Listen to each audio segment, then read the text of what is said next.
All right, welcome everyone to Awesome Game Replays, episode 7. This week, we're getting to the infamous Metal Slug Super Vehicle 001.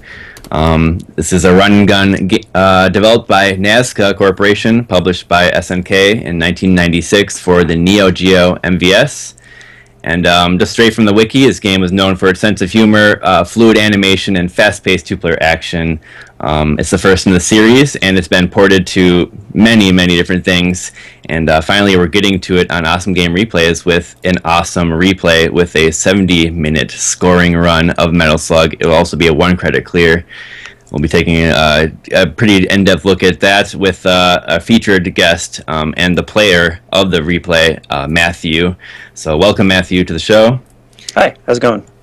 Going pretty good. And we also have support commentator, Pestro, joining as well with some his expertise in the game as well. And then the STG Weekly crew, myself, Soft Drink, and Frenetic are here as well. So hey yeah. Guys, how's it going? My apologies for the little bit of delay in starting here. That was on me. We had a little bit of a snafu with who was going to host the stream, so I'm trying it this time. If you have any comments, please let me know right away, and I will do everything I can to address the quality audio or video. So, but yeah, this has been requested for Awesome Game Replays since we started basically doing the side show, and really glad to finally get to it. And we will be getting to the other Metal Slug games too as time goes on. But of course, you guys start out with the first game, and we got plenty to talk about in a 70-minute replay. And we're also probably going to get into a little bit of our stories with this game, as it is a game a lot of gamers do know. Metal Slug is probably one of the more popular arcade games around. A lot of people have played it at least once or twice somewhere. They've seen it somewhere. It's almost like the write-in of Run and Guns. It's kind of. But yeah, so I mean, why don't we just go straight into our stories with this game? So MathU, you are the one who's gonna be kicking ass in this game, showing us the replay. When did you first play a Metal Slug, and what got you into playing it at this level? I actually first played it on that Metal Slug Anthology CD, so it was quite a long time after most of the games had been released. Oh. And I just... You did not play it in an arcade originally? Nope, not at all. Actually, I don't have a whole lot of experiences with arcades, sadly, in my area. They were pretty poor. In fact, the only shooting game I've ever seen in an arcade around this area is Galaga, that's one I always enjoyed. Where do you live about, if you don't mind me asking? Around the western Midwest. Oh, okay. I'm in Wyoming. Just kind of got unlucky just for arcades, I guess. But yeah, pretty much. But regardless, you discovered Metal Slug, and so what drew you to Metal Slug? Well, I guess it was probably the graphics and the cinematic appeal to them, because they all have these really well set up. It's quite an experience to single credit clear a Metal Slug compared to a lot of other arcade games. They really pay a lot of attention to evoking emotions in the player and creating a sort of catharsis near the end of the game. And that's what I really like about the first one the most. Wow. Cool. What got you when did you decide you wanted to do like a scoring run or 1cc of the game?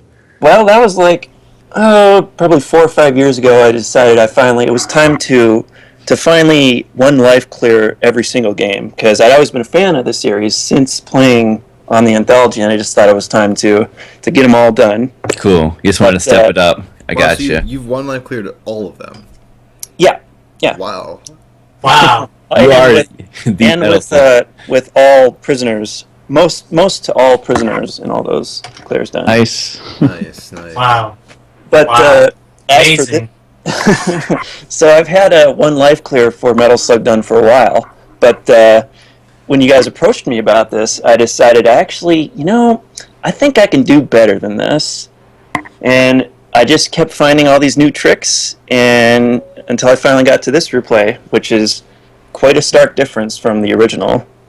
It's always a treat when the guests do update their gameplay. Sometimes people go above and beyond to do that. I remember Bill did that for his Gunsmoke replay. He did a fresh 2014 Gunsmoke clear, and it's really nice that we have a fresh replay for this game as well. So thank you.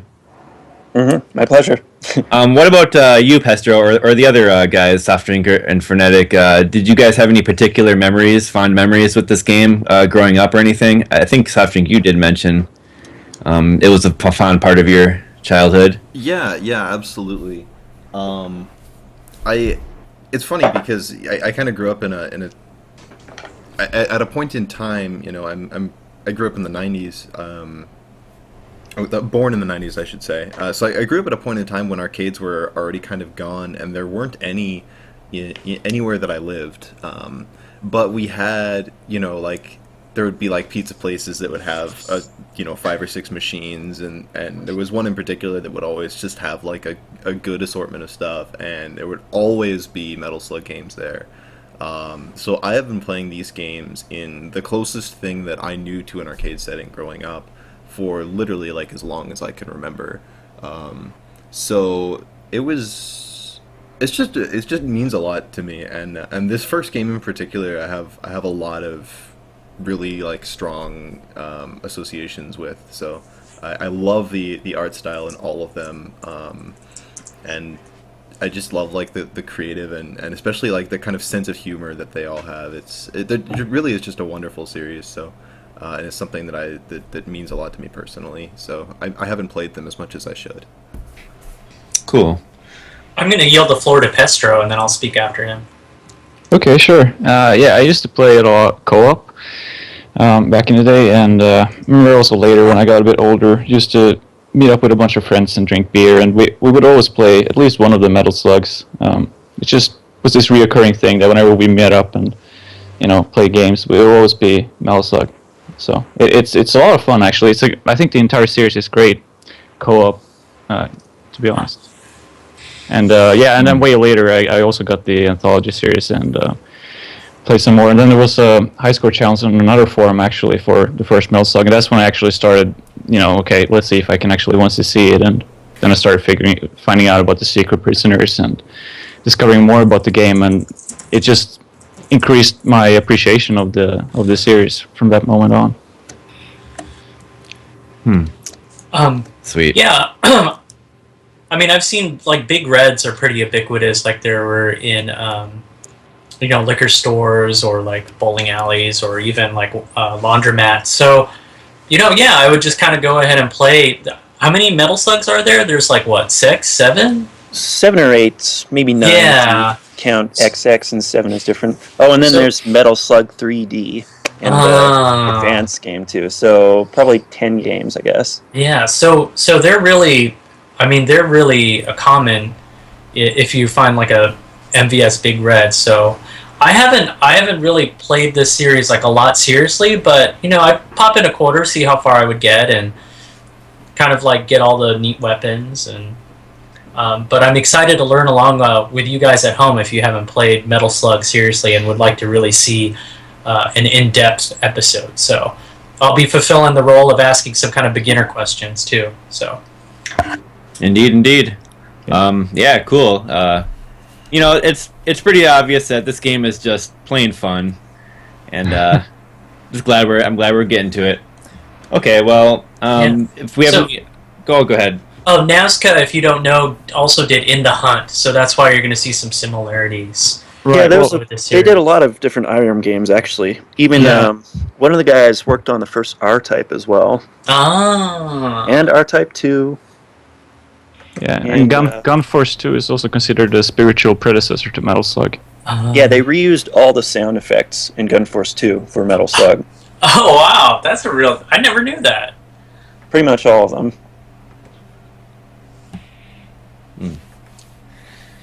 Okay, well, do we want to preface this 70-minute replay about what we're about to see, kind of an overview before we just get into this run and gun commentary, if you will? Yeah, sure, I will. So this is a 70-minute replay with 2.3 million points, I think, at the end. And you're going to see a lot of milking in this. Unfortunately, that's noticed what most Metal Slug games come down to because of their near infinite enemy respawning. There's a lot of waiting around in areas to get the most points from them. So that's what you'll see a lot of in this. But I'm a little creative in how I do it at times. So that's going to be part of the commentary. Oh, cool. And, we can use that as an opportunity to entertain questions from the chat during milking and whatnot. Yeah. Yeah, I mean, I've already noticed quite a few little things that I'm going to have questions about for sure, so... But I figure once we get into this replay, you can probably talk about some the basic gameplay mechanics and stuff, and then start getting into the actual commentary on the replay. If that was something you could do, MathU or Pestro. Yeah, sure. Probably Pestro better with that because I'm thinking mostly about just my tricks at the moment. Okay. Sure, I guess. Nice. Yeah, so as mentioned previously, it's one of those run and gun type of games, but to me, I feel like the physics, first of all, in the game is very unique to the Metal Slug series, and one of the staples, I would say, to the series as a whole. Basically, you pick up weapons, you pick up items, and you rescue prisoners which have been captured by the evil forces. And at the end of each stage, there's the boss, and yeah, that's pretty much it. It's kind of standard run and gun type of fare in that regards. A few interesting tidbits that the item pickups are, I want to say, a bit unique in that some of the items you have to pick up quickly because then they lose points if you let them be. So, for example, there's a can, and if you let it be, it will get spoiled, which will decrease the value significantly. So a lot of those kind of things which are unique. The first one is more of a standard type of run and gun as opposed to later Metal Slugs. They started experimenting a bit more later on. Well, the unique thing, if I can butt in real quick, the unique thing about the Metal Slug series and the Gun Force series is that Irem had taken Contra's idea of a guy running around with a gun and shooting things, and they wanted to spice it up with vehicles. So every stage has something you can jump into and jump back out of. And I feel like they were refining that with the Gun Force games until they finally came to Metal Slug and decided it should be one vehicle. And the thing about the original Metal Slug is every stage has a vehicle that you can jump into, and that's what makes it kind of unique. Yeah, it kind of takes me back. You can that old game called Frontline, that kind of started that and then fed onto Akari Warriors too, where you jump in a tank and you just go hog wild. Is the tank the Metal Slug? Yeah. Okay. Just wanted to clarify that. Yeah. In the later games, they have different types that they always end with the little suffix slug. So camel slug. Cool. I don't know all the names of them. Is there a slug? There's a slugnoid. Oh, okay. Yo, Noid. All right, shall we get into the replay then? Yeah, that sounds good, Aquas. Let's do this. Let's see, Kegar asks, are there extends in this game? The answer is no. Nope. So, 2 lives. Does everyone have the video queued at 0-0? Yes. Okay. I'm going to wait on soft drink. Where did my chat go? Uh-oh. Oh, there it goes. Okay, it's gone. It's Sweet. gone. It just took a second to catch up. My apologies there. All right, yeah, we're all queued up. So, everyone ready? Yeah, we'll go off of your countdown, soft drink. All right. 3, 2, 1, click.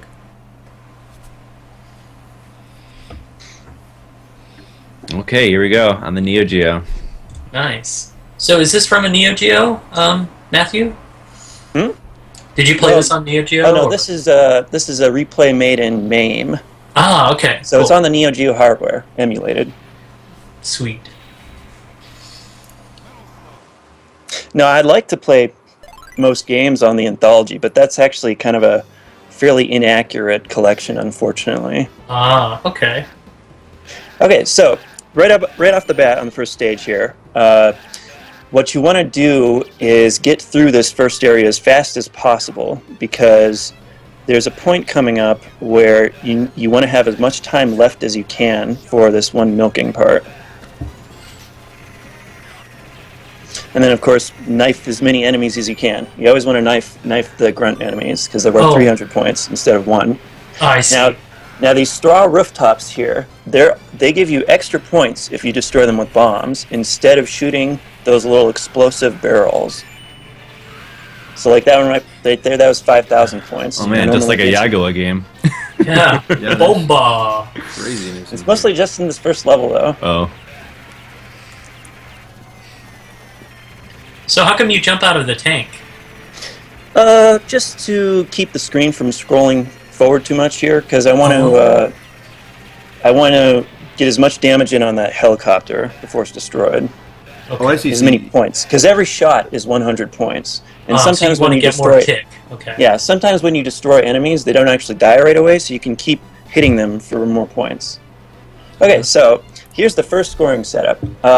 What you want to do here is get up to the top of that area there, because it affects how those tan guys spawn. And normally, so there's 2 of those tan guys, and they'll randomly drop an extra bomb package, or a little photo worth 500 points, or I forget the other one. But you want the bomb packages, and it's completely random what they give you. However, if you go to the top of the screen, you can increase the odds of getting the bomb package, because it changes so they only drop 2 different items. Oh, wow. That's kind of weird. So it doesn't... What 2 items do they drop? Or does it just make it so that they will only drop 2 of the ones that they're capable of dropping? Yeah, the latter.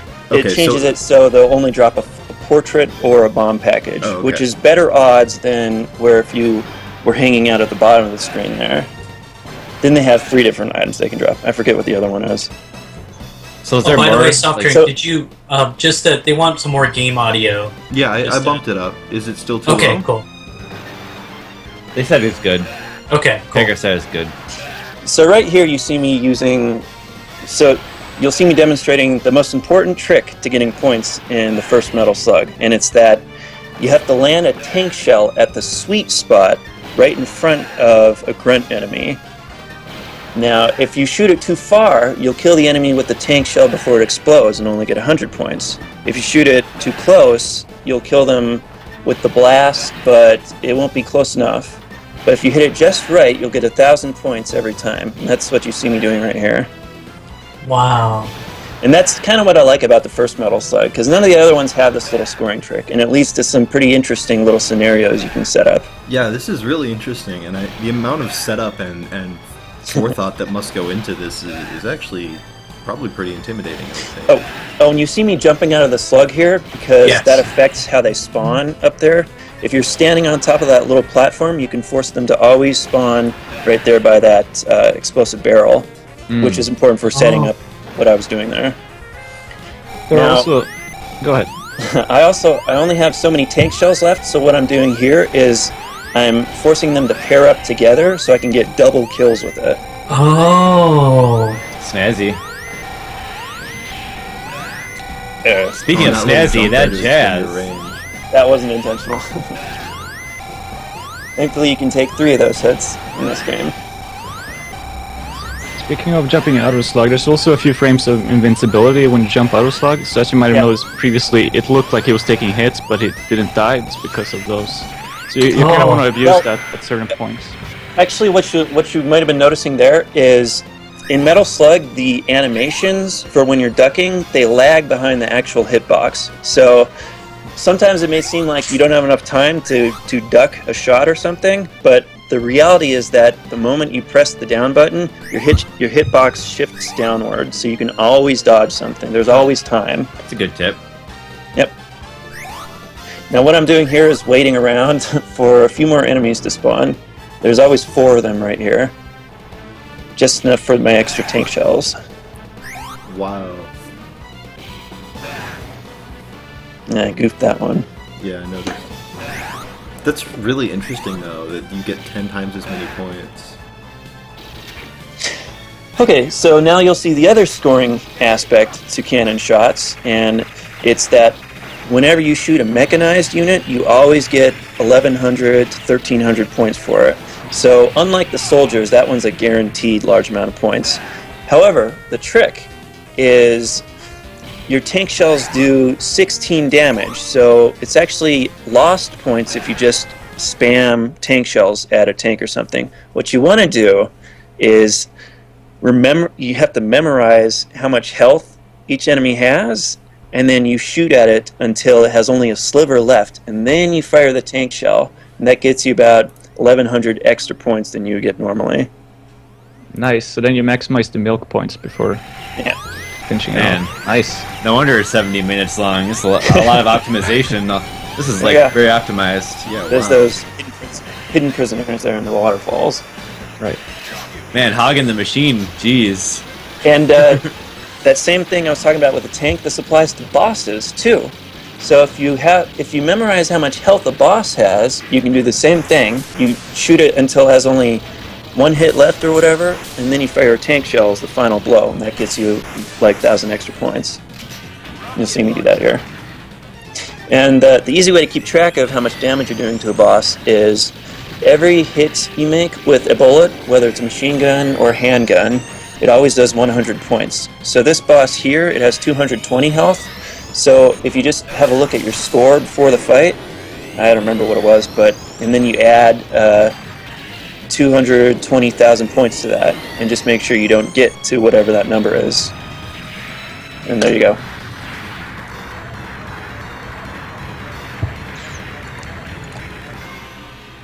So much detail. Yeah. Yeah. God. Also, if you die, you lose all your prisoner points, but... Yeah. And it's extra important in the first game because you get such a huge bonus for getting 10 prisoners or more compared to the other games.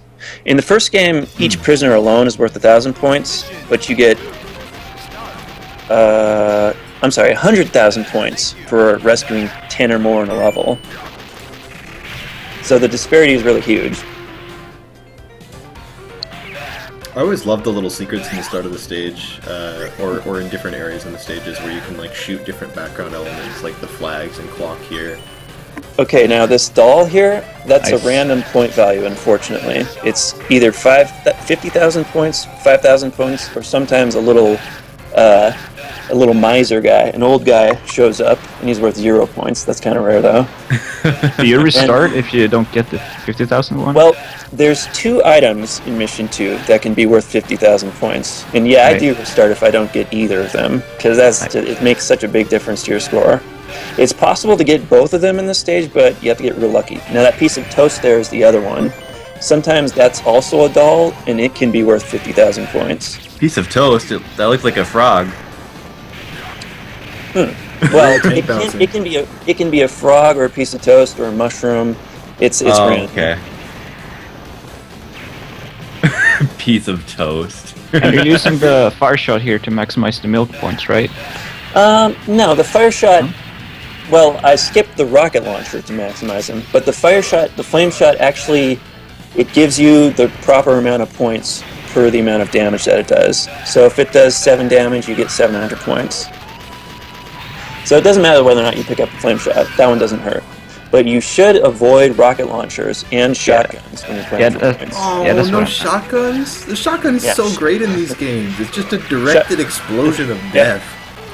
And right here, there's another trick. If you keep shooting after the boat is destroyed, you'll notice my score count keeps going up even though I'm not hitting anything.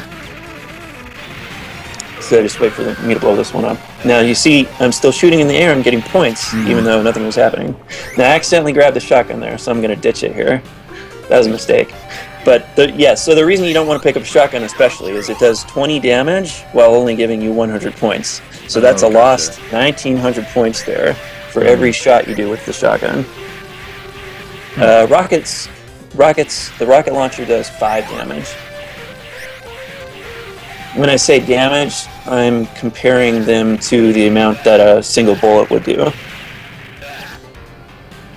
So one bullet is 1 damage there.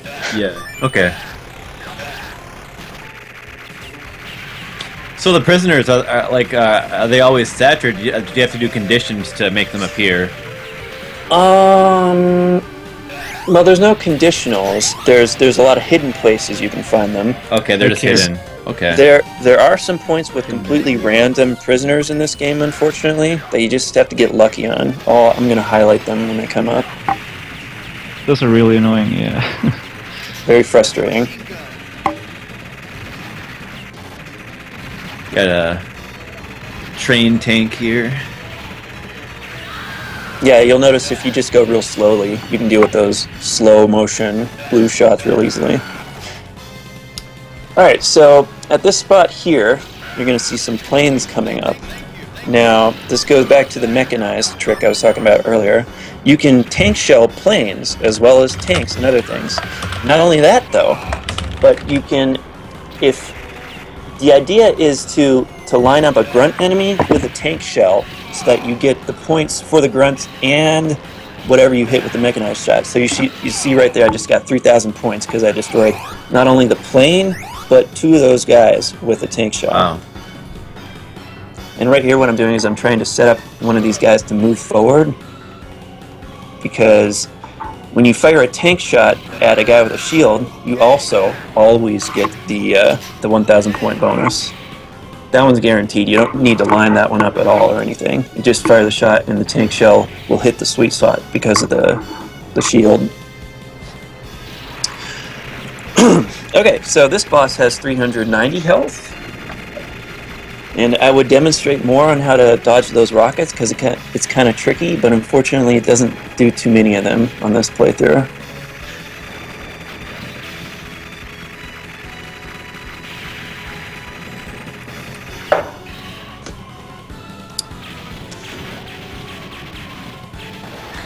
Are you invincible when you jump out of the tank? Yes. Yeah. Yeah, Okay. the whole time you're in the air there, you're invincible. Okay, cool. And unfortunately, in the first game, you are not invincible when you first get back into a tank. You can get hit there. In the later games, they did add that, though. Wilhelm scream.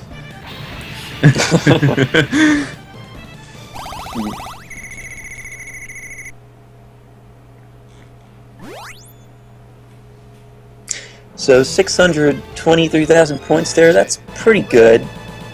The best I usually get at the end of mission 2 is about 650,000 points. Wow, these scores are. I mean, the amount of depth you go to is completely insane. Question from Campop and from me here. Are you learning these tricks from somewhere, like replays, or are you actually? No, I discovering devised them? most of these myself. Wow. Yeah, there's actually not a lot of good information about Metal Slug on the internet. It's hard to find good information. So one thing about these guys with parachute, is you'll notice only some of them actually fire at you, and that's the trick to knifing them. Like those 3 in the center up there, only the center one there actually fires at you. So you just keep track of where he's aiming and when he fires, and you can knife the other ones with impunity. Some enemies also don't give any points, and Yeah, you'll see that coming up here. right here, yeah. I have a theory behind that, but I'm not 100% sure, so I'm not gonna say it. Well, they probably did it to prevent milking, I guess. Yeah, that's Or what I maybe, suspect. maybe it interfered with how they set up that little event there. I'm not sure. But those guys right by the tower there, those gave 0 points. Now these guys with the snowball, you got the little rose. These guys with the snowball here, they come almost infinitely. I think you said they run out at like a timer of 10 or something. But Yeah. that's pretty boring to milk those, so I usually don't. Now Alan here, let's see, now there's some strategies you can use against him. Usually what you want to do is stay either directly above or directly below him and stay on the move, because he can't shoot directly upward at you. He only shoots diagonally. And in some replays, in some games, you may see people knife him, and that gets you more points in the later games. However, in the first Metal Slug, when you knife something, it does 5 damage while giving you 300 points. They inverted this in the later games, but in the first game, that's actually a point sink. So you want to shoot Alan to death in the first one.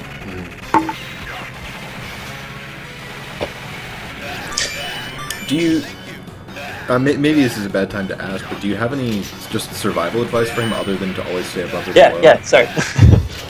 One thing about staying below is his bombs, the bombs themselves can't actually hurt you in the first game. Only their blasts can. So you can jump right into his bombs and you'll still be safe.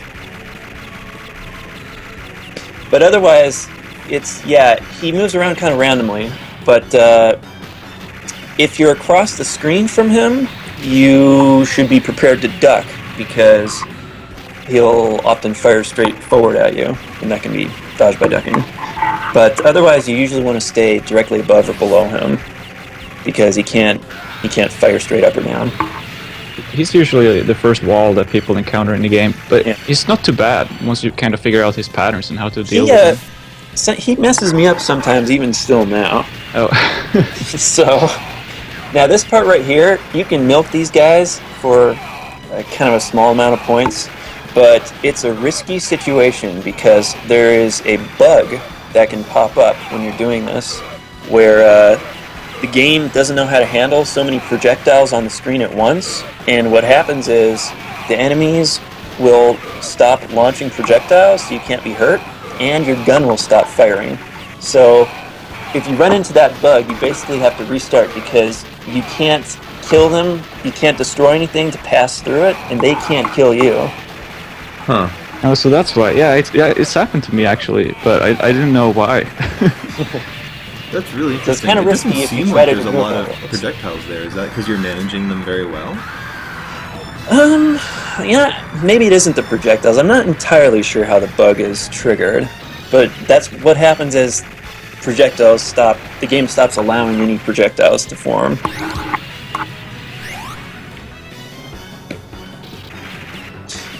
Okay, so these trees coming up here, these are some of the random prisoners I was talking about.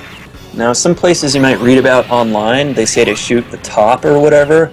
It actually doesn't matter where you shoot the tree or how you destroy it. It's completely random, but when you destroy one of these trees, they will sometimes drop either 1 or 2 extra prisoners. Totally at random.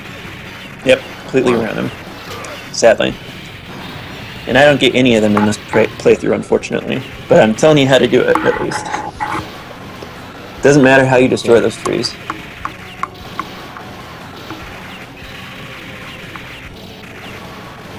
And what I'm doing here, and you'll see me doing on all the tanks, is I'm keeping track of their health to make sure I do just enough damage to get the most points before firing a tank shell.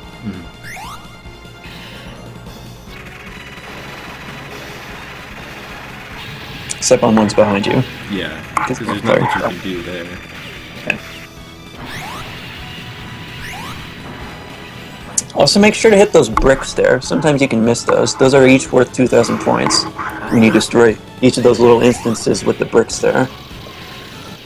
Okay, so this boss has 200 health, and the turrets themselves give no points, so they're not a problem for keeping track of how much damage you've done.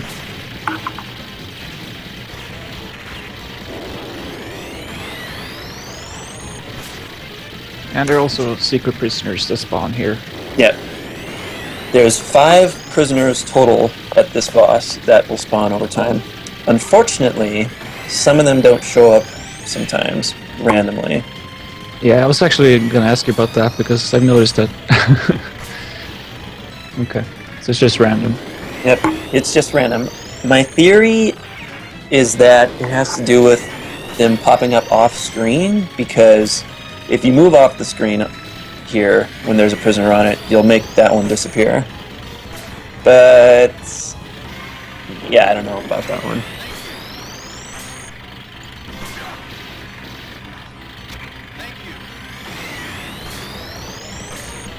So you're just gonna do this till you get the prisoners?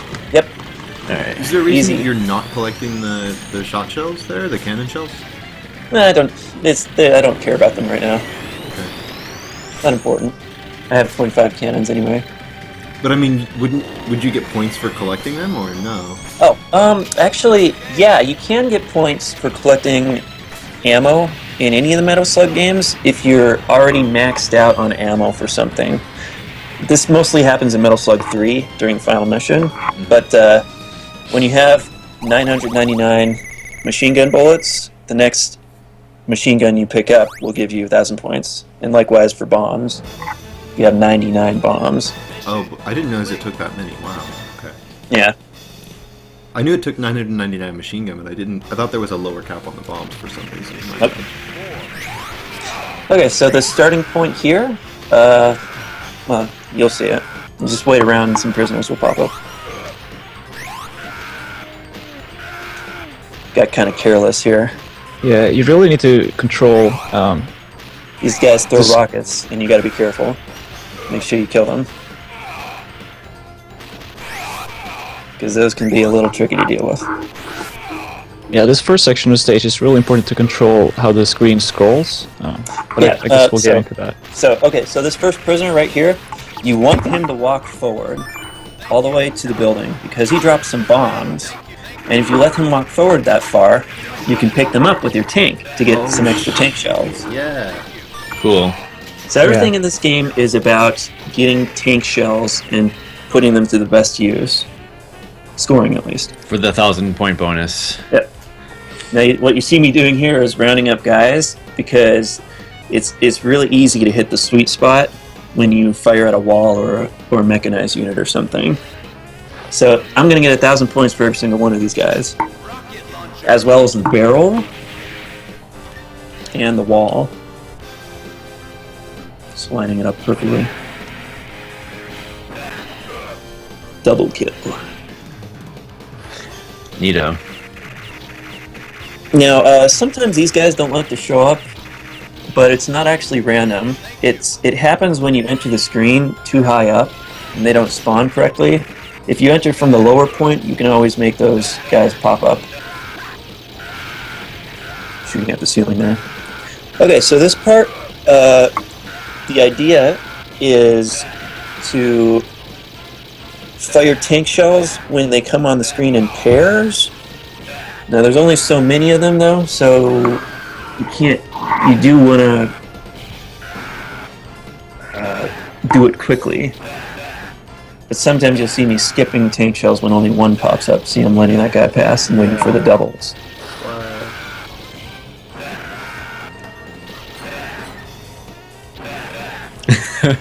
So, you do a lot of timing stuff out almost as much as possible. What are your thoughts on how the timer works? Because it's not seconds. Also, I love that guy's yeah. struggling on the side of your. That was awesome. But go on. Yeah, it's, I don't know exactly how long it is. I think it's probably like maybe 10 seconds per tick or something. But you develop a feel for it. yeah, you go on. think? No, not really. So you I just just- always looking up and making sure you. When I use the time, okay, so this tank right here, by the way, you want to be careful not to move too far forward, because if you go too far, you'll just make it disappear, and then you won't get any points for it. So that's 3,000 points, because that has 30 health. Well, actually, it's a bit more, because you can fire a tank shell. You're but, actually as- manipulating it to get in front of you just so that you could drop a tank shell on it. Oh yeah, gotta get those points. That's a lot of points. Wow. Cool. Man, once you figure out a trick in this, you just have to go with it. Gotta go with all of them. Set them up as much as possible. It's real rewarding for me, at least. And I'm guessing So- you blew up the wall there before the barrel because it's worth more points if you do them separately. Yeah. Yeah, correct. Actually. Now, these guys, these tanks on the cliff here, you don't actually... The tank shell trick doesn't work on them, so you might as well just blow them up normally. They're the only unit in the game it doesn't work on. What you do want to do is wait until they're at their last sliver before hitting the cliffs there, because that kills them instantly. Now, another trick is these guys jumping out of the tank after being blown down the cliff. That's a good setup for a double or a triple kill with your cannon. Yeah, wow. Kind of botched that one there. 4 enemies, only got one of them. Oh yeah, and these have 32 health, if you're interested. A lot of maximizing points in this game a lot of it has to do with memorizing how much health these mechanized units have. Which isn't something you're going to do deliberately, it'll come as you're getting better at the game.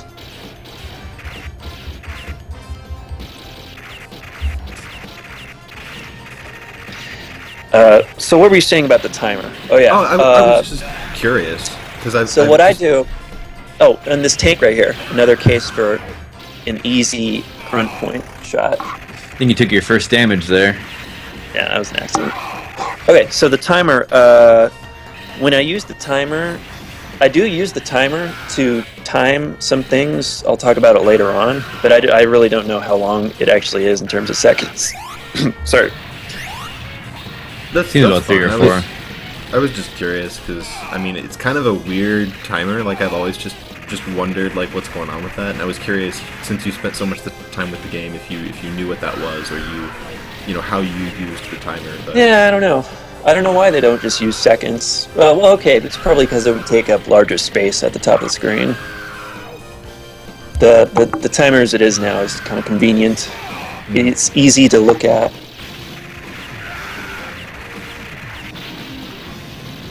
If they did it in seconds, it would probably be like 3 digits long or 4 even. Yeah. Yeah, I mean, given how much time they give you for each segment, I have to wonder if maybe they originally gave you only 60 seconds per segment, and it was a second-based timer, and then they realized that, oh, this is not that playable. That wouldn't be enough for some areas. And since they'd already designed the UI that way, they didn't want to change everything. Well, they used the same timer in the hunt, so... If they did something, they would have done it in that game. And in that game, I believe you can infinitely milk things, the same as in Metal Slug. Maybe. I can't remember. It's a wonderful sound. Yeah. And it changes in the last 5. Oh wait, I think that was a slowdown. Okay, so you see me abandoning the slug here because there's always a guaranteed slug that spawns here if you're without one. And what that means is an extra 10 tank shells as well as full health. Wow. Each of these turrets here, whatever. They have 25 health. The top turrets. The bottom one here has like 40 health, I think. But I'll do something different with that, as you'll see. I do notice ducking is used more than a few times to help yourself out. So I just let 5 guys spawn so that they could go over there and line up a perfect tank shot. You can't do more than 5. More than 5 won't spawn at a time. But there's 8 in all at this part here. Wow. This is so much optimization for tank shells. It's amazing.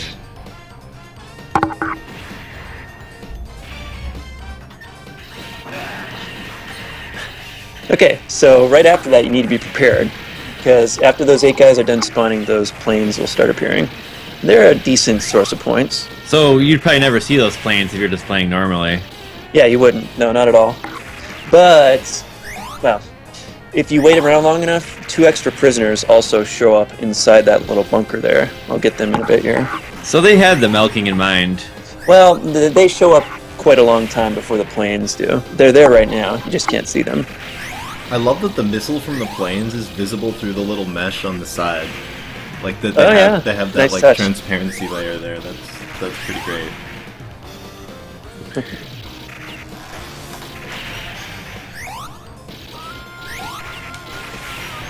So you see me saving 6 tank shells here.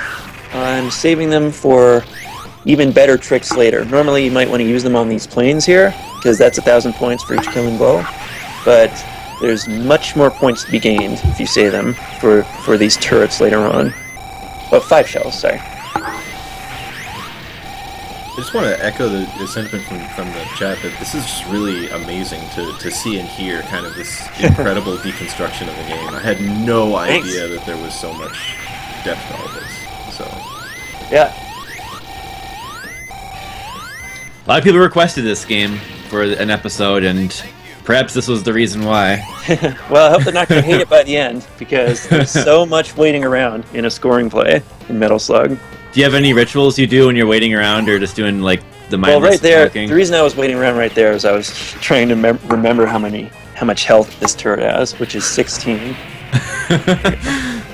So yeah, sometimes Just you'll see me taking making time little to pauses remember. here, and that's me trying to remember the health of an enemy.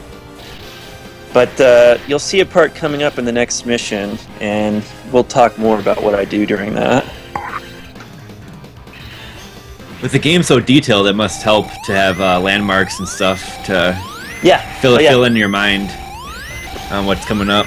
Now I'm setting up a double tank shell here, one for each turret. Oh, that's cool. Okay, now these turrets here with the little guys in them, those actually have 2 targets for your tank shells to hit, and they have kind of variable health. So what you want to do is, you can't fire too much in case you accidentally destroy one, but then you just fire a tank shell at them, and you'll get the 1,000 point bonus for each of those targets.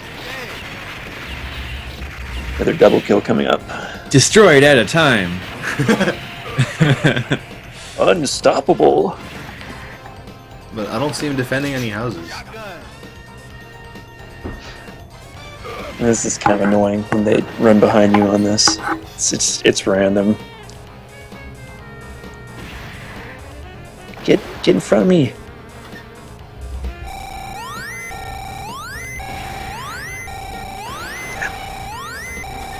Yeah, really good stuff, Matthew, on this run. I've only managed to get like 1.6 million, so this is, yeah, quite a treat.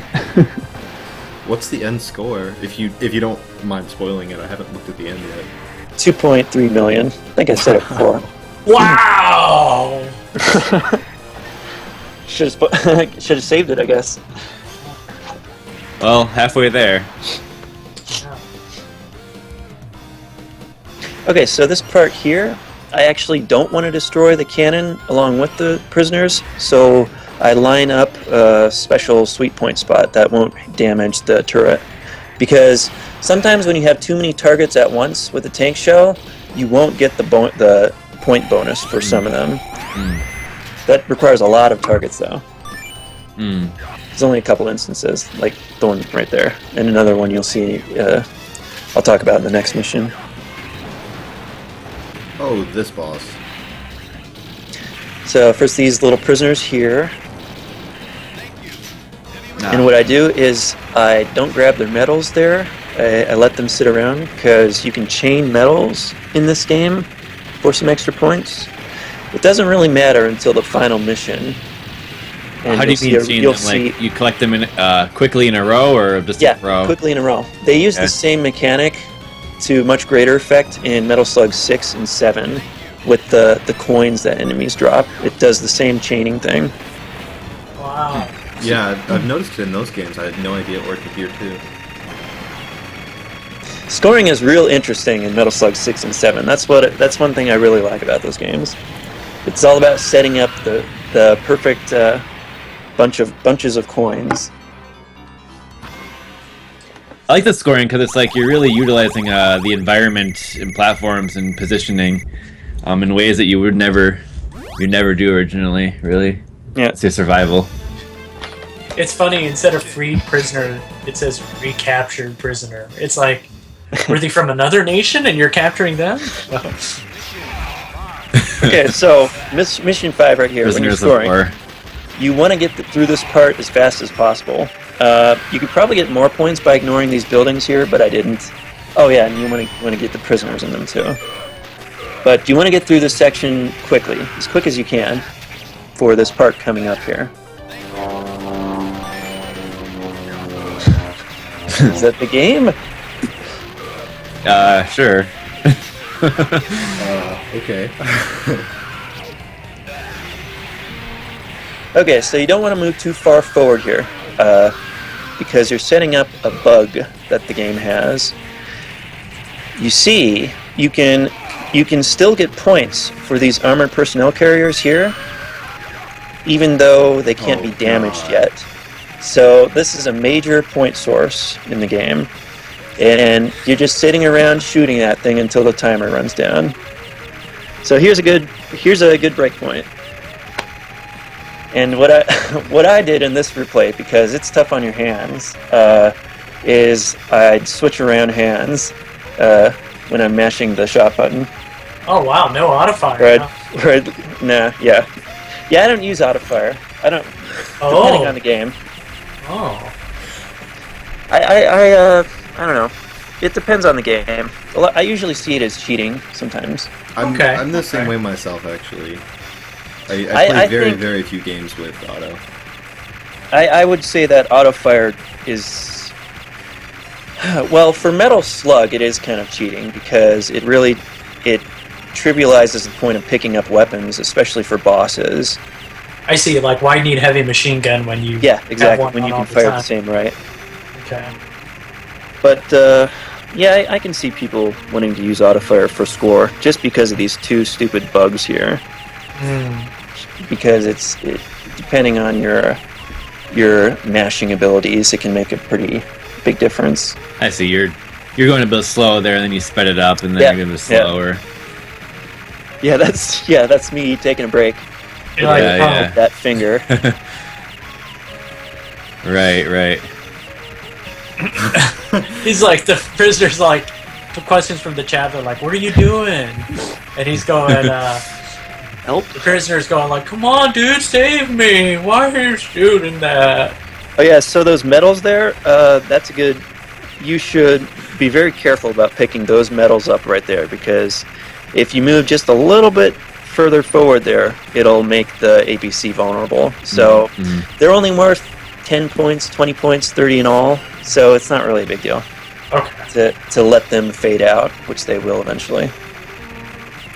Because you're getting 100 points from each tick, huh? Yep. Every shot, every bullet. Yeah, a lot of points. Shout out to Kempop in the chat. That is an awesome setup for today, given what we're playing. So, yeah. He has DOJ right next to Metal Slug in his cabs. So man, it's awesome. Yeah. Okay, so this part coming up here, usually about 12 on the tick there, on the timer. That's usually pretty safe. You don't want to run out of time here and kill yourself, so you do need to disengage at some point. I wait until 12, but you can go a little faster if you really know how to take care of this next segment fast. I mean, you can wait a little longer. Yeah, get a pig and a chicken. I love the guys that run away. You're like, you blew up my building! Gotta get the hell out of here! Better just run. Yeah.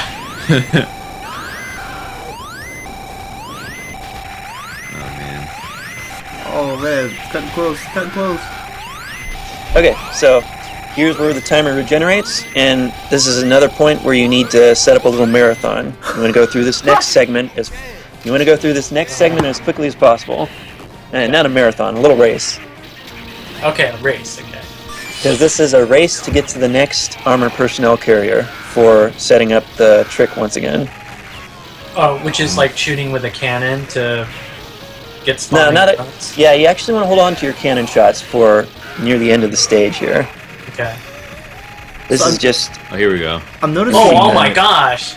This So one's you a lot have of a points. you have a faster cannon, right? So Yeah. you're getting more points with the Metal Slug Yeah. than if you were out of it. I'm noticing that both here and at the other APC spot, you're lining yourself up with a tree in the background, unless I'm mistaken. No, not really. My landmark is just how much. Yeah, it's just a coincidence. My landmark is how much of the APC is on the screen. Okay. You don't want too much more than what I have here, otherwise it'll become vulnerable. So- You can shoot so much faster. Are enemies in general invulnerable, like on the right side of the screen, or is this just a unique? No, this is just Just the fact that the hitbox is so unique large. to this. It's unique to this, and it's just a bug, really. They didn't program in the vulnerability at the proper time, for some reason. I would love to play a game of Metal Slug without this, because it's kind of an annoying. It's an unfortunate exploit. And it's just so many points with having this fast cannon from the Metal Slug. It's like you cannot do it, right? Yeah. So a good time to disengage at this spot here is at about 9 left on the timer at the top. That's usually enough time to get through the next segment safely and then get the timer regenerated. But hey, I mean, you can use this as an opportunity to check out all the detail in the stage art and those awesome fireflies there. I mean, or fleas or whatever they are. It's just cool. Unfortunately, Metal Slug takes a pretty big hit when you compress a video with lossy compression. It definitely does not look as good here as it does when you're actually playing the game. Yeah.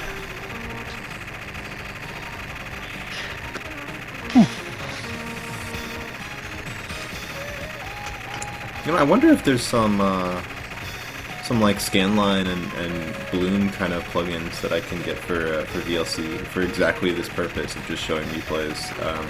It'd be interesting to see.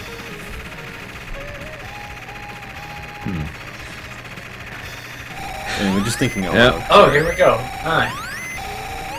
Time to panic. Okay.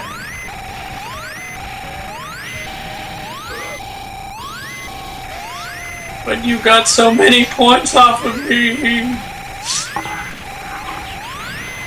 Okay, so I killed these two guys here. Tank hit on the wall. Double kill. That's when it's worth using a tank shell. In this stage, the double kills and the triple kills, and you'll see later even more. Oh, guys, yes, we have 60 people in the chat. Glad you could join us. Yeah. Glad to see Awesome Game Replays getting some love here, and I think this is all due to the Metal Slug. So right here, it's the same enemy as that mission 4 boss, and the trick is it can't hurt your Metal Slug, so you can just roll backwards onto it. Oh. Save. So that was a octuple kill there. Octuple. Those are a lot of times you'll see people knifing these guys. A lot more points by setting up the perfect tank shots on the wall here. But you need to be careful. If the wall itself can't take more than 4 tank shells, so you have to cluster them as much as possible. Yeah, you'll see me doing something else once I've reached that quota. And you actually do. It's nice to get all 8 at once, but since it's kind of random, making sure they pop up right and get set up. Sometimes you wanna fire even if there's like 6 or 7, just to move it along faster because you only have so much time.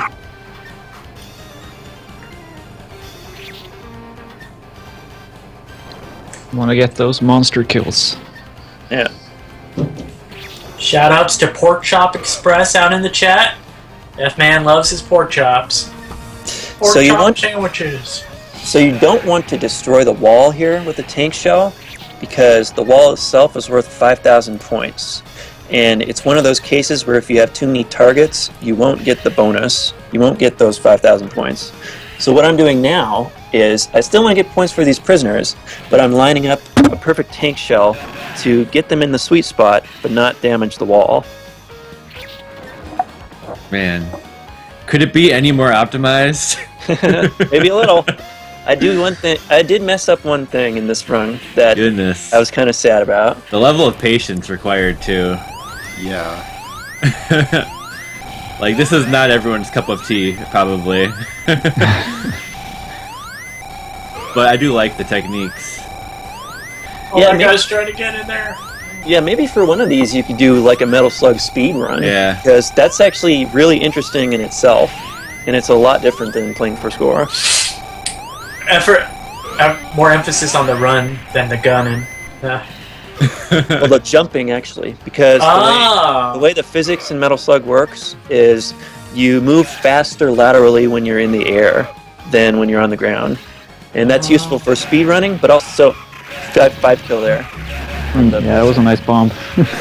So here's what the main reason you want to save your tank shells. These motorcycle guys at the end here, each one is worth 1,200 points with a tank shell. Oh, it's a sweet explosion. Wow. What was I saying for that? They're worth 1,000 points, or I don't know, something. Before I brought up the motorcycle guys. Oh, speedrunning. So not only does jumping help you move through stages faster, but whenever you have a boss firing something at you, or you're trying to get away from a hazard, you should actually jump instead of just run away from it. It's safer because you move faster.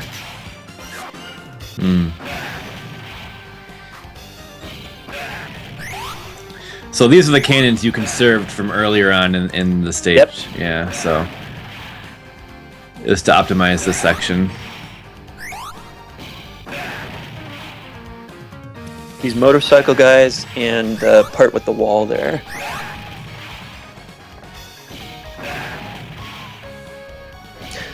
Okay, so coming up here is a very interesting trick with the boss here.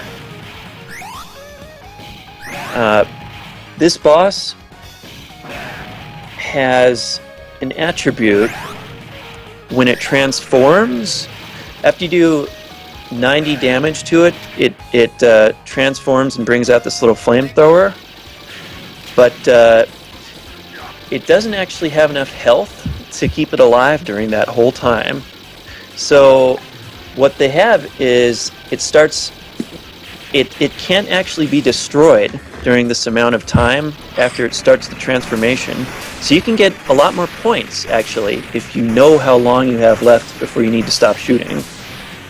So its health will be depleted, but you still get points for shooting it without destroying it. And that's what you see me doing here. I just got it down to, I counted the amount of health it had, and then I waited for it to roll as far to the left as possible to maximize the amount of time it has here for transforming. And, well, it's a lot of information. So, what you want to do when its health is just about depleted before the transformation is you want to get it to roll to the left as far as possible, because that extends the transformation time. And once you've done that, when you start the transformation, you have about 5 ticks on the timer at the top during which you can damage it without killing it. And once those ticks are up, you got to stop shooting it, because any other hit after that will kill it. And another thing here about destroying the flamethrower is you don't want to be too far away, because your heavy machine gun bullets will sometimes arc upwards. The random spray on them can have one of the bullets destroy the boss before you're ready to. So you want to get a little close to destroy that flamethrower if you're making use of this invincibility trick. When those missiles went down in there, did you just jump out again? No, I jumped. There's actually enough room there for you to jump over it with the tank. Oh yeah, okay. That's what I was wondering. Nice, got almost 1 million points on that stage alone. Yep. Good job. That trick with the boss, you can get about 15,000 extra points. Okay, right here, if you move to the second log here on the bridge, that's when a prisoner will be available over there on the left for you to shoot at. And there's another instance coming up here too, with 2 prisoners. You want to scroll so that most of that sandbag there has appeared. That's when these other 2 will be available there. Really sneakily hidden prisoners there. Yeah, I can't imagine were how there. someone found those in the first place. Yeah, I think those were some of the last ones I discovered. Okay, another thing. That rock there that I blew up with a prisoner in it, supposedly that sometimes has an extra random prisoner in it, so you can get 2 prisoners from it. I have never had that happen though. And sometimes it doesn't drop any prisoners at all. Also, that shotgun there, the prisoner will randomly drop a shotgun, a flamethrower, or nothing at all. So it's usually a good idea to have this next segment practiced so you can handle it without relying on those weapons, even if you're not playing for score. Now this next segment is really important here to manipulate the spawns to get as many mechanized enemies as possible. So what you want to do to start off with is enter the area from the bottom. That'll force those 2 tanks to appear. And then when that guy with the shield appears, you don't want to kill him. You want to leave him alive and then get up to the top of the screen, and that'll get those planes and that extra tank to spawn there. The fact that he's there makes them spawn? No, it's the fact that you delayed the... It's destroying that guy with the bazooka and the shield guy. That's what triggers the next wave of spawnings. Okay. And where your character is when those spawnings start determines exactly which enemies spawn. Oh, okay. Once again, the positional, Yeah. like, base spawning. Yeah. Interesting. There's another part coming up that also deals with manipulating those spawns for getting mechanized enemies for the most points. Because mechanized enemies have a lot of health that you can shoot at. Do you use the score to count health? Yes, I do. Yeah. Okay, that seems like a good every way. bullet hit is 100 points. So so this tank here that has 50 health, so that's 5,000 points. So you're constantly counting. Yeah. So you want to be at the top here to get the right spawn.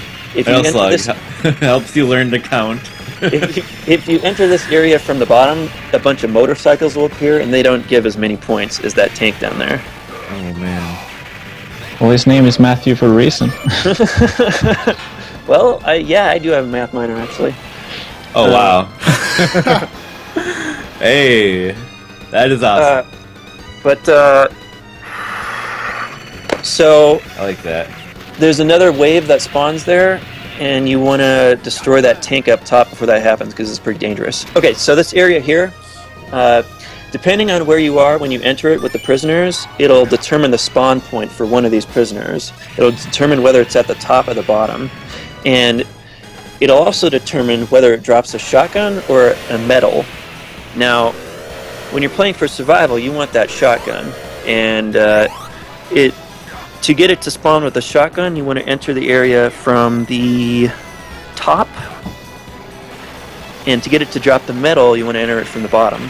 Now, the medal is really important for playing for score. You'll notice I left that guy alone. That's the guy that drops the medal. You're going to see me make use of that later. Well, actually, I screwed up in this replay, but you'll see how to set it up at least. It's a really cool trick. I'm proud of discovering that one. And there's another guy also. That guy that was on the rope there. He's randomly on a rope or tied to a post. Unfortunately, that's random. When he's tied to a post, you can leave him around too, and he also drops a medal. So that's 2 extra medals for chaining, if you get lucky. So are those medals worth more in the end of stage bonus, or is it the points you get immediately that you're looking for? I wasn't sure. Well, those 500 points there. No, the medals are for chaining, and you can get a ton of points by chaining them correctly. You'll see in a bit Okay. how many points. Because I thought I saw you chain before, and it just went from like 10 to 200 only. Yeah. When you have a lot of medals around, you can chain them for a really high value. Oh, okay. But it is quite low starting out. Yeah. Once again, making sure to grab bombs when you're in tank, so you get extra shells instead of bombs.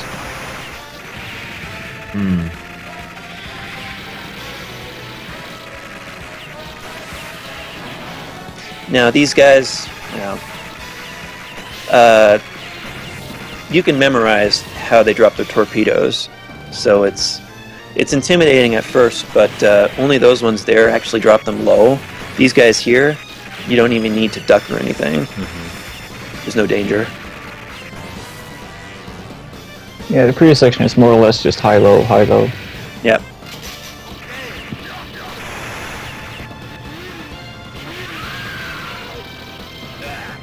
Man, all these precision cannon shots. Yep. How long did it take you to even begin to figure out some of these tricks? Well, with the cannon this was a optimization? gradual process. Yeah, I'm sure. What would happen? Okay, well, let's just talk about this real quick. Yeah, go ahead. Sorry. So this part's really important for setting up the metal chaining. So what you want to do here is wait until the U-boat is moving down and to the left with the waves, and then you want to destroy this bridge right after it's knocked up against it, and that'll set you up for the right thing here in a bit.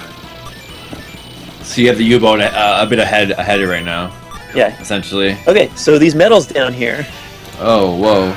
and that metal up there, usually what happens is the little shaking on the U-boat will dislodge it, and that'll give you another 6,400 points. But for whatever reason that didn't work that time.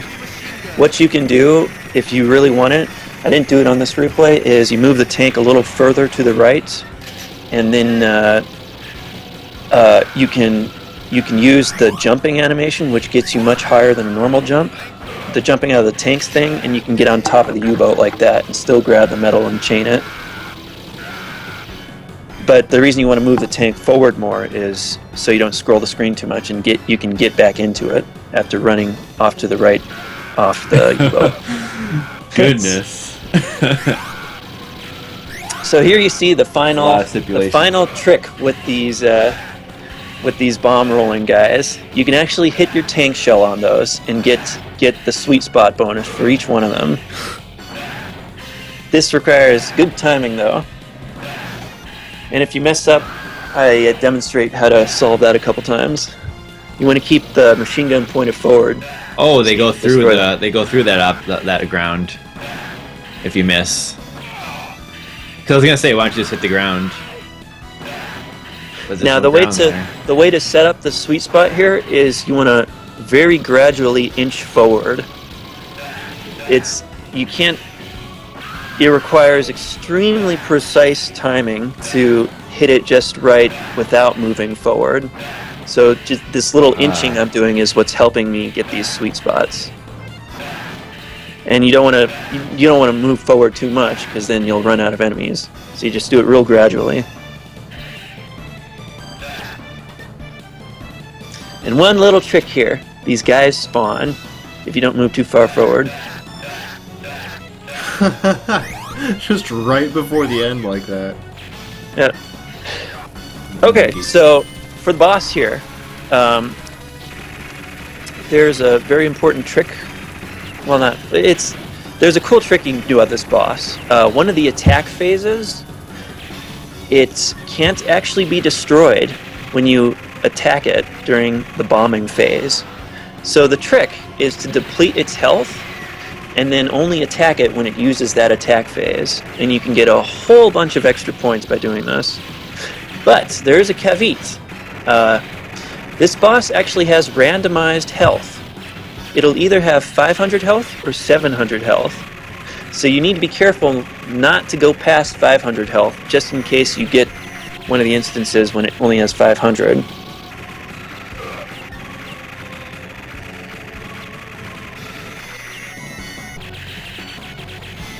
That phase right there, this is when it can't be destroyed. I like that you're just not even trying to dodge the bombs, you're just doing the tick points against it and then using the invincibility frames to dodge that. One neat trick I'm doing right there to take note of is I'm jumping out of my tank onto the little ledge there to minimize my time outside the tank. Because I can just jump fall off the cliff right back into it instead of needing to jump. Oh. And I thought you were landing on the missiles for a second. I wasn't sure what was going on. So you'll notice right now it's no longer flashing. That means its health is gone. So the boss is already dead now. What I'm doing is milking points from it during an invincible phase. And I made a couple silly goofs there. Oh, you got hit there? I won't make any more. How many secret prisoners are there in total in this section? In the final stage? No, on this boss, because I know they keep spawning. 6. Yeah, 6. Okay. And one time I had one not spawn, so I think it may be a bit random, just like the Mission 3 boss. I see.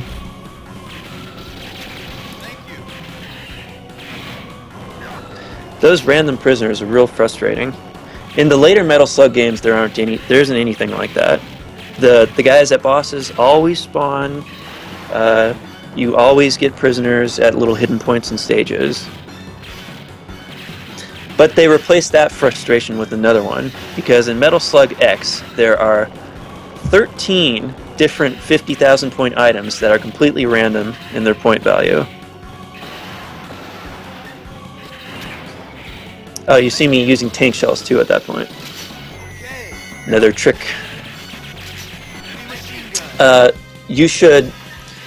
What I did there, I was waiting until that bombing attack to get that prisoner there. That's usually the safest time to do it, because you don't want it to come back too quickly and hit you with a different attack while you're trying to rescue that prisoner. That's a little risky. And another thing you might have noticed is, so you can fire right here while it's in the middle of the attack and it won't kill it. You can also damage it as it's coming back on the screen up there on the upper right. That's kind of risky though, because sometimes it alters. It doesn't always come back on the screen at the same speed. Sometimes it'll go a little faster and then you'll accidentally kill the boss. So that part's risky, trying to damage it when it's up at the upper right there, coming back.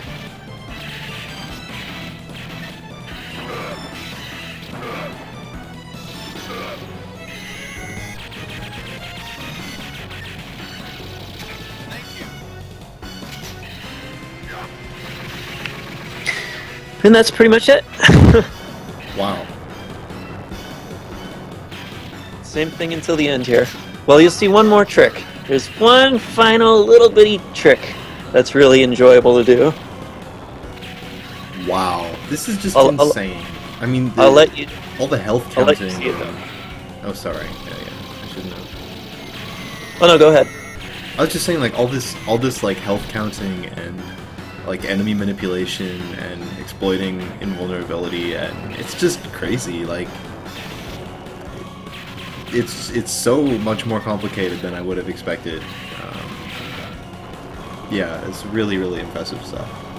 I think the way the sweet spot with the tank shells, I wish they had got rid of that in later games, because it's a pretty rewarding thing to find all these different ways you can set up those situations. Yeah. Yes.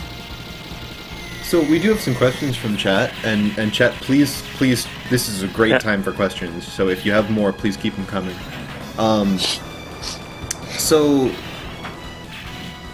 Imuser is asking if there's a life clear bonus, like for one life clearing a game. I mean, obviously Yeah. there's bonuses for having prisoners on a life and ending the stage with a vehicle, but there's no bonus for one life clearing, right? No, there isn't. In Okay. fact, there may be a time, I'm not entirely sure, but there may be a time when it's actually a good idea to spend up your lives by milking a section right at the beginning of the stage.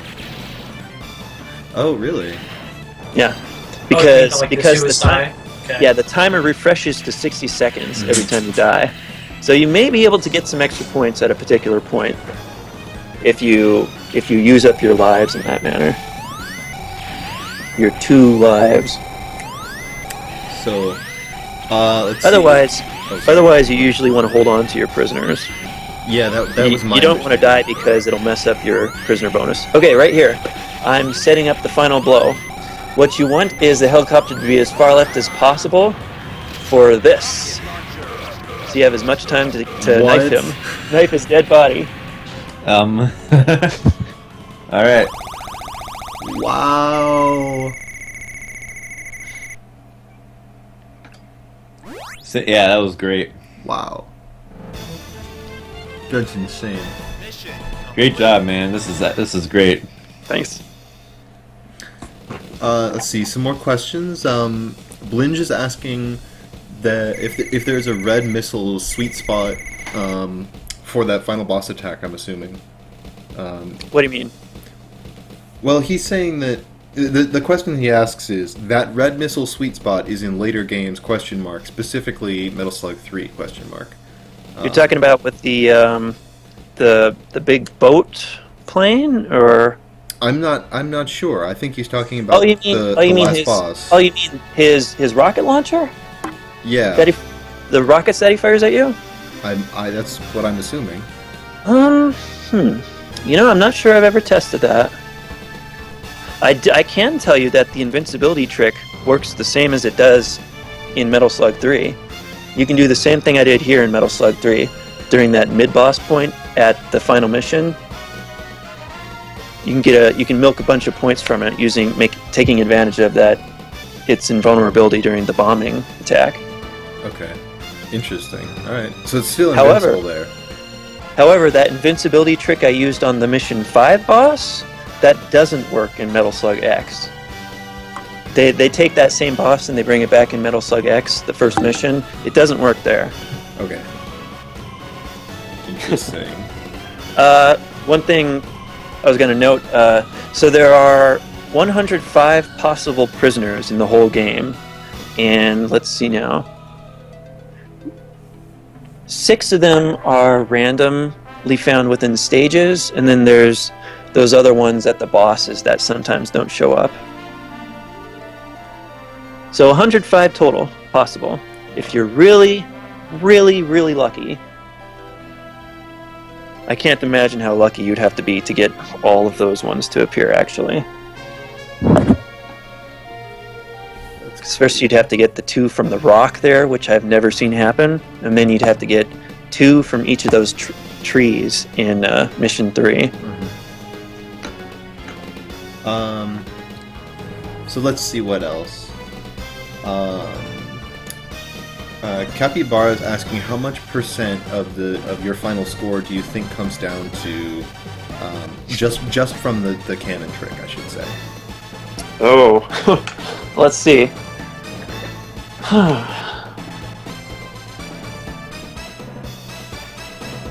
Well, it seems like it adds up regardless. Yeah, I don't know about definitely I don't know adds up. about percentage, but I would say maybe 300,000 points, maybe something like that. Just from all the different little cannon tricks. Okay. What- Wow. What about how many extra Peace points do you forever. get for You're great. having extra Forever prisoners? until the next time. That was fucking That's right. fantastic. Excellent run, man. Wow. Say that question again. Sorry. I was wondering, what about you need like 10 prisoners per stage to get the correct bonus? To get the big bonus, the big 100,000 point What bonus. about extra? How much are they worth? The extra is the normal value, 1,000 points per prisoner. 1,000. Okay, so it's like you But just to want to get- get the 10. To get For the sure. You're Great bonus, it's 10 prisoners. And that's for any Metal Slug game. Okay. But it matters more in the first game because each prisoner is only worth 1,000 points. In the later games, they up their value to 10,000 points apiece. So Oh, 10 that's prisoners. yeah. That Yeah, would be nice in this game. So 10 prisoners in Metal Slug 1 is 110,000 points. I'm sorry. Yeah, 110,000 points. In Metal Slug 2, 10 prisoners is worth 200,000 points. Mm-hmm. Gotcha. Wow, And man. Well, oh, go ahead. 9 prisoners, 9,000. In Metal Slug 2, it's 90,000. So it's a big difference between 9 and 10. Yeah, this was awesome. The game flow actually went pretty well with your commentary, if I must say. Yeah, I actually... You had some worry about it being a bit dead, but no, Yeah. like you had a good paragraph Well, for every something little about- section, and the time was fit in very nicely. So well done on the commentation as well. Thanks. Yeah, definitely. Yeah, thank you, Matthew, and thank you, Pestro, for coming in as a secondary because Yeah, know. no problem. I know Matthew was like pretty preoccupied with his tricks, and then having your interjections were really helpful too.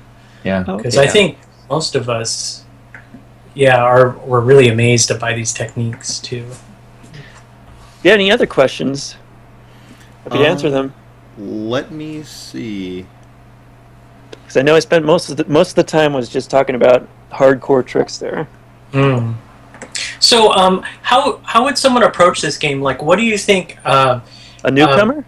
Yeah. Let's say because we're all familiar with this, but like, what started to grab you in, and what do you think can appeal in your mindset, or a person who wants to get in this game, start playing for score or speed running to get into, and what to be careful of that usually stops beginning players? Well, let's start with survival, because I'm sure that's where most people are concerned. Every Metal Slug game, and a lot of IREM games, in general, they all have this particular flow in them, where you want to be careful. It's really helpful to be careful, but there are these little moments where you need to be aggressive. And when you're playing for survival, one of the ways that materializes is you don't want to hoard your bombs. You got to use those. Those can really help you out.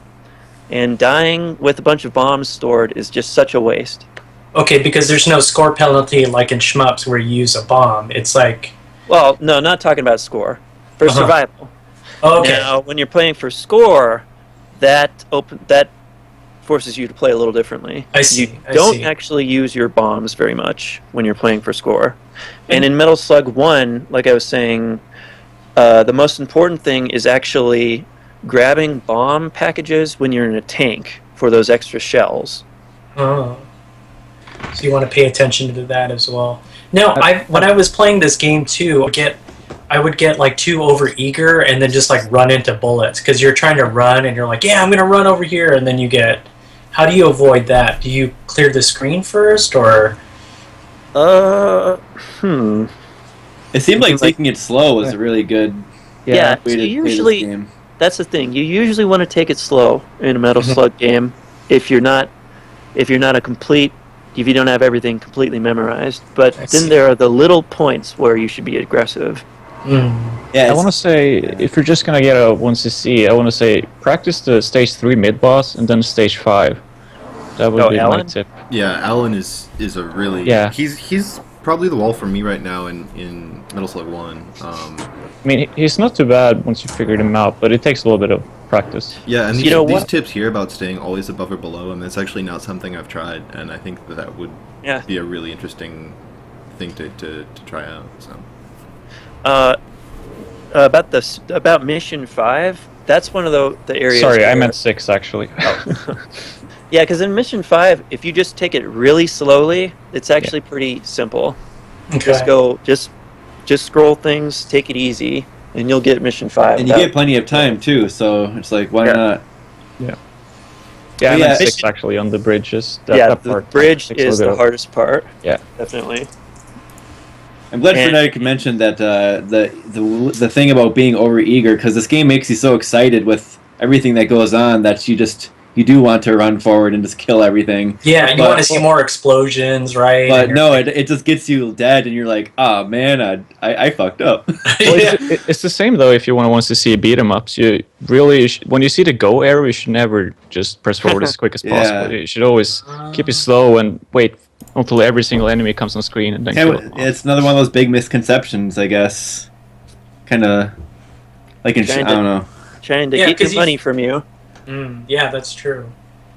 Is there anything from the chat that you guys want to ask too? This is a great way to ask any of our commentators. Once you were talking about that bridge segment in the final mission. One thing about practicing that I was talking about earlier, it's important not to rely on that shotgun or that flame shot because sometimes you won't get either. So you need to be confident in handling that segment with just your handgun. Okay.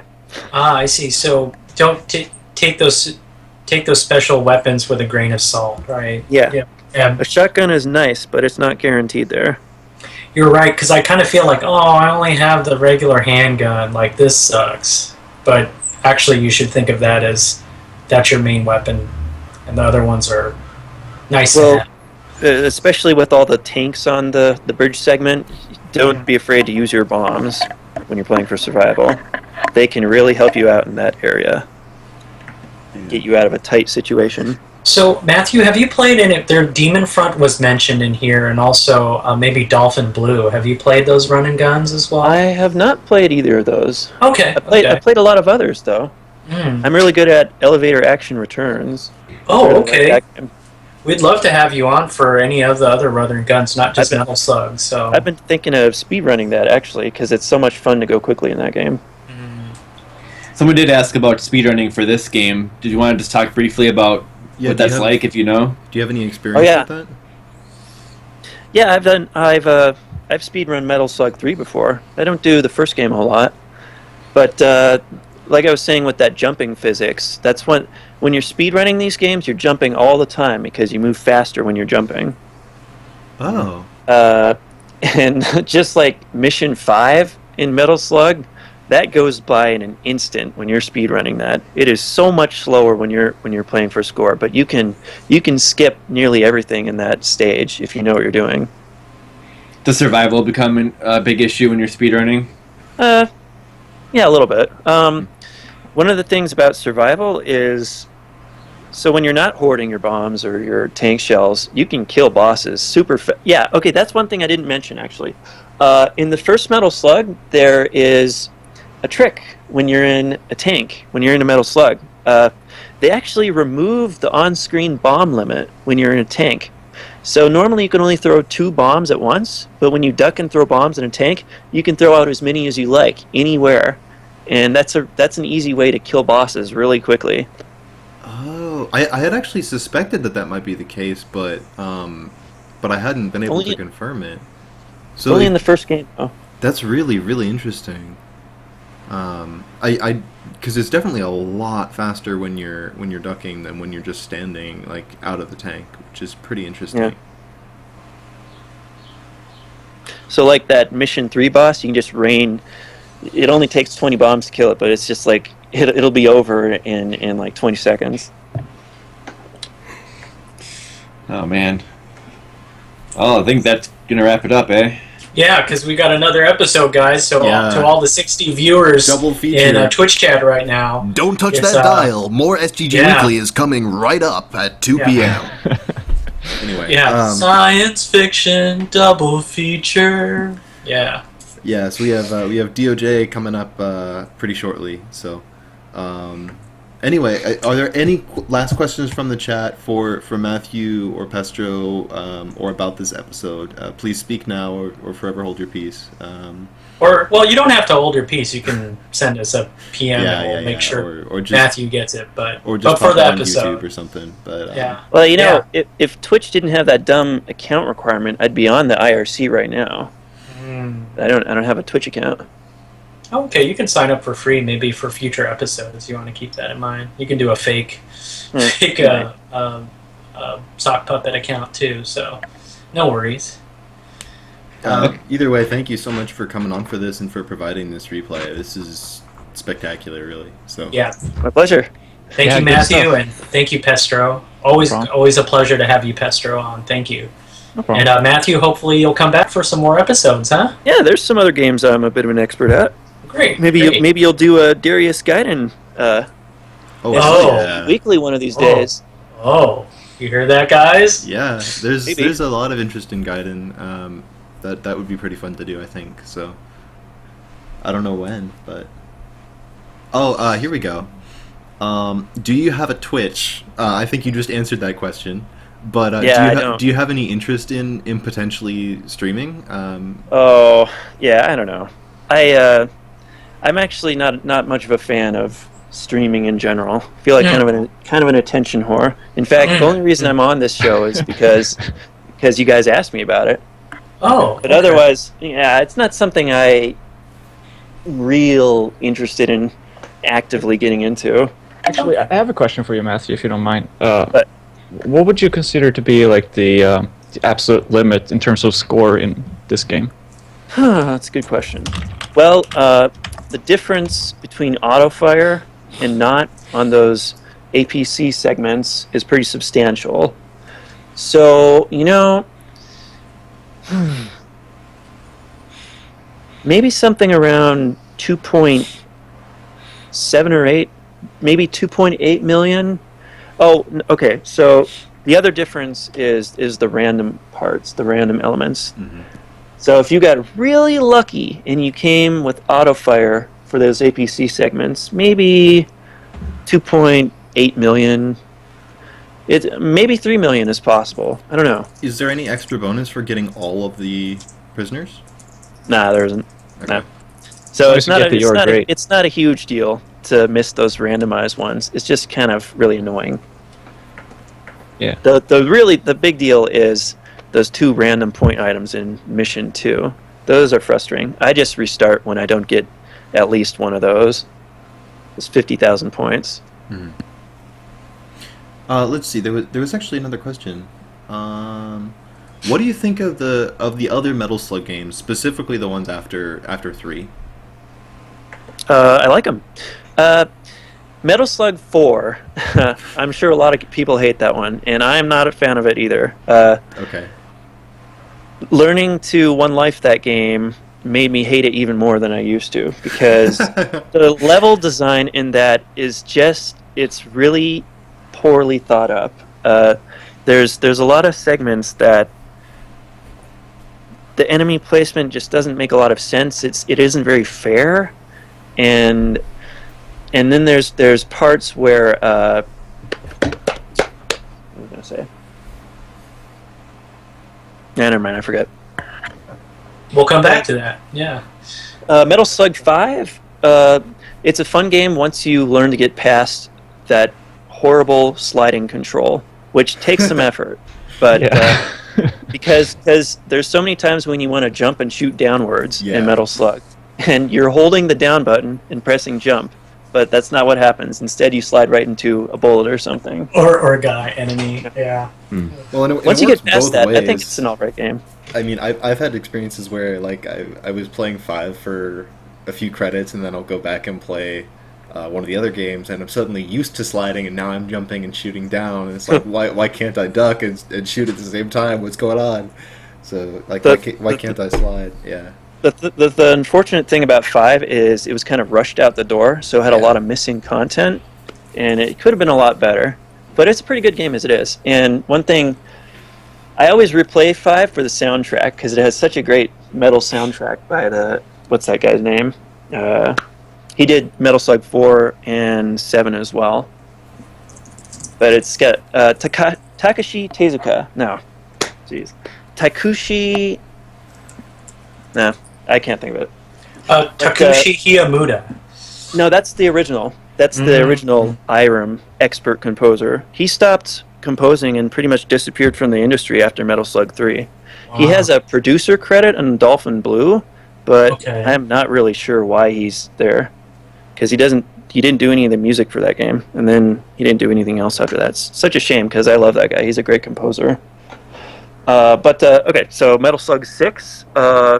That's a pretty great game. I really like it. The only thing that kind of sucks is the Atomic Wave graphics, and the sound effects. The sound effects are way too loud. They're kind of obnoxious in that game. And then Metal Slug 7, that's actually one of my favorite Metal Slugs. I think SNK really redeemed themselves with that game. It has great all-around design. The bosses are some of the most creative ones the series has had in a while. And it's got a decent length and a fun scoring system. And if I would love to record that sometime. It's the same. I would need to find out about good Nintendo DS emulation though. What about what's the it was Toshikazu Double Tanaka. X, right? Tanaka, yeah. Double X, the remix of 7. Yeah. So Metal Slug X was a pretty important remix to 2, because that game had such bad slowdown. Yeah, it was really slowdown. Tough to play it sometimes. But XX, I don't really think that was all that necessary, to be honest. And they changed some of the power-ups in it that kind of messes up with the flow of the stages, how they originally worked in 7. But it's fine otherwise, I guess. Okay. The other thing is it has this stupid downloadable content character. Yeah. Really disappointed that they introduced that garbage into the Metal Slug series. Yeah. And then there's the Metal Slug 3D and Metal Slug Advance. I don't have a whole lot of experience with Advance, but people say it's pretty good. Yeah, we'll hear about the relatively good things. We'll hear about these other Metal Slug games definitely in the future, as we'll be going through the series probably as time goes on. It would be nice to go through them chronologically on the show, but we'll see what happens. It all depends on if we have players and footage, of course. But I know we have Blinch who wants to do 3. And 3 would be fantastic. 3 is a really interesting game. I'd like to talk with Blinch actually about that. I want to see what his replay encompasses, because I have a pretty good replay myself actually for 3. Yeah, we could trade off. So it's Yeah. just the start of more slugs to come. So yeah, I think that's gonna do it for the episode. All right. So- Stay tuned for Dodonpachi Diojo with Prometheus and Potashu as our featured guest commentators. We'll probably also have chat presence from Jamers and Kagar. I think both have expressed interest, not in commentating, but in being part of the chat and actively helping out with that. So you guys better be there. And hopefully Iconoclast is going to be in because we're showing one of his runs. So yeah. Yeah, we got a wonderful show coming up. I think it's going to be pretty exciting. So You know what? That one person asking about a Twitch. I don't have a Twitch, but I do have a YouTube channel actually. Oh, in case okay. you might be interested in that. What's your I'm YouTube actually- channel? It's MathU and then with a DX at the end of it. MathU DX. Yeah. .youtube.com? let me make this up. Username. Yeah. But I think I'm probably gonna upload this replay Do it. on that channel Is too. your Yeah. let's see. Is your most recent upload Dryas Gaiden No Bomb? Yeah. Okay. Then One of those. there is a link in the chat, and we can also pop that up when we export to YouTube. So I'm probably gonna add some annotations to this on that one, so you can have 2 different versions of this video when it's over. Sweet. all right. All right, thanks. Well, thank yeah, you so much mm. for coming on for this. This was fantastic. I mean, really, just the replay and the commentary was great. And Aquas, I guess you can finish it up here. Yeah, so episode 7, it's over. Till next slug, till next game. Till an hour for the STG Weekly coming up next. So that's it. Take care, folks. Later, everyone.